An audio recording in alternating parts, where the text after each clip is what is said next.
Welcome to Illuminati Silver. We tell you the truth about silver. Today is Friday the 10th of December 2021. We're publishing our gold and silver daily update news and economic data. Gold and silver have dipped this morning, with silver taking the brunt of the fall, down almost 2%, ahead of CPI and inflation data to be announced shortly. So let's take a look.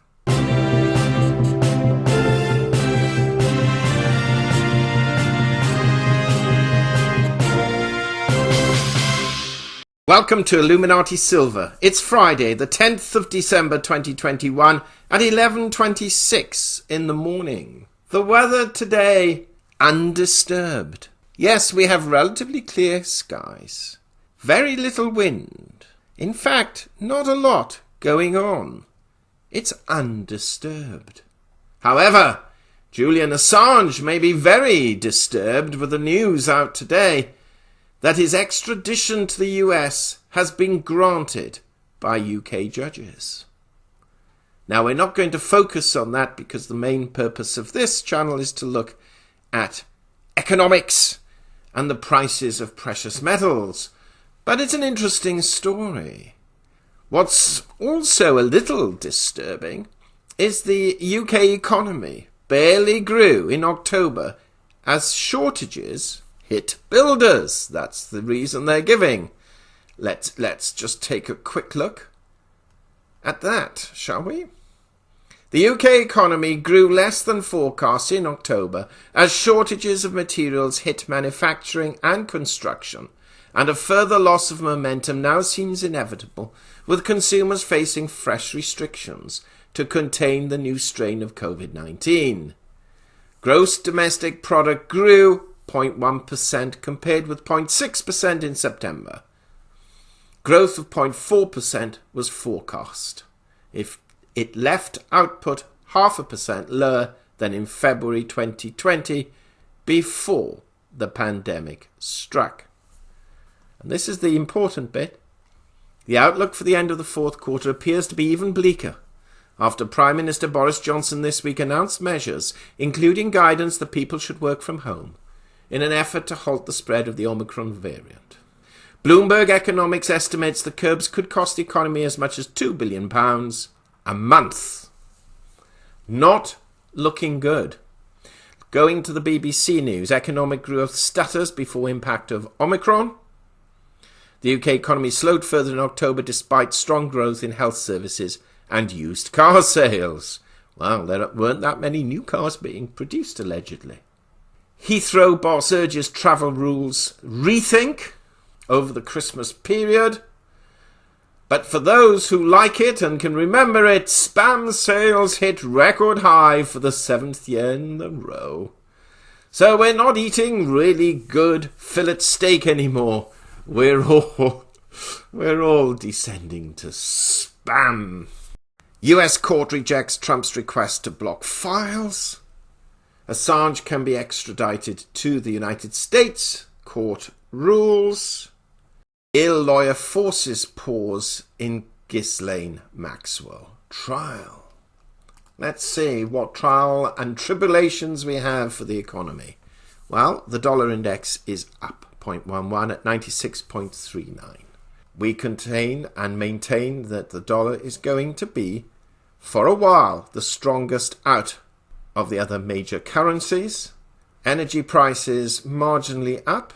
Stocks in the US yesterday broadly down, but not significant, except for the Nasdaq, which was down 1.7%. Asia Pacific broadly down 1%, and the UK and European stocks marginally down, but under 0.25%. Now, important economic news. Yesterday, we saw the initial jobless claims figures come in at 184,000. That is far better than expected, which was 211,000. So it's showing, arguably, that jobless claims are coming down. However, the continuing jobless claims actually are higher than anticipated at 1.99 million. So that's not such good news. Wholesale inventories at 2.3, broadly as expected. Real household wealth for quarter 3 up 1.5%. and real domestic non-financial debt down 2.7. The important news is today, and this has already affected markets even before the news has come out. Consumer Price Index for November. In October, it was 0.9%. Expectations of 0.7. Anything higher than that is almost certainly going to cause the equity markets to fall, and the same, quite likely, gold and silver. We shall wait and see. Core inflation, 0.5% expectations against 0.6% the previous month.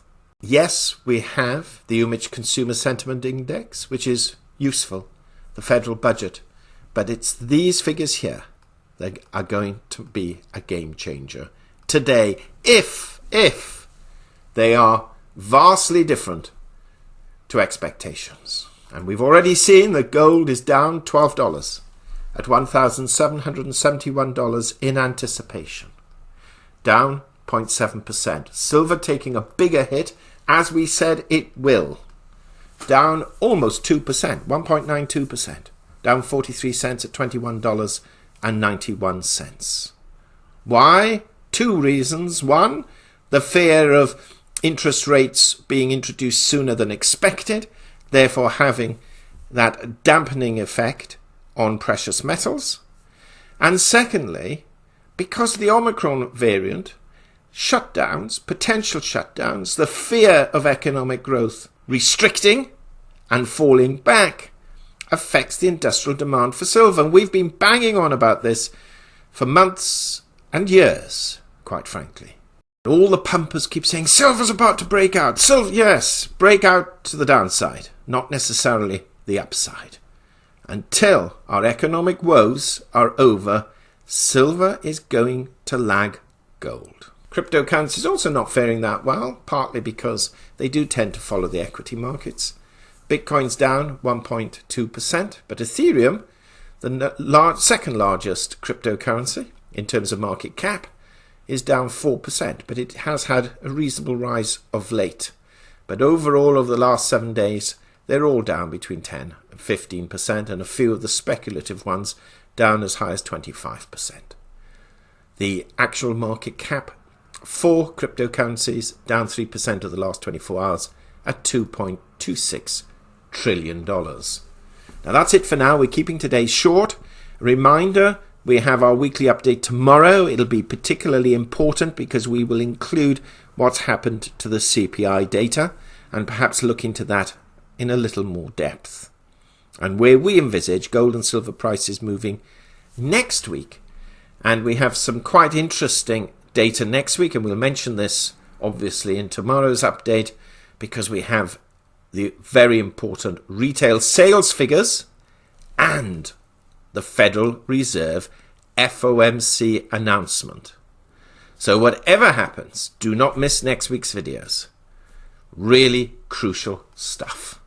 Thank you so much for listening. Please give us a thumbs up, subscribe, press the bell sign.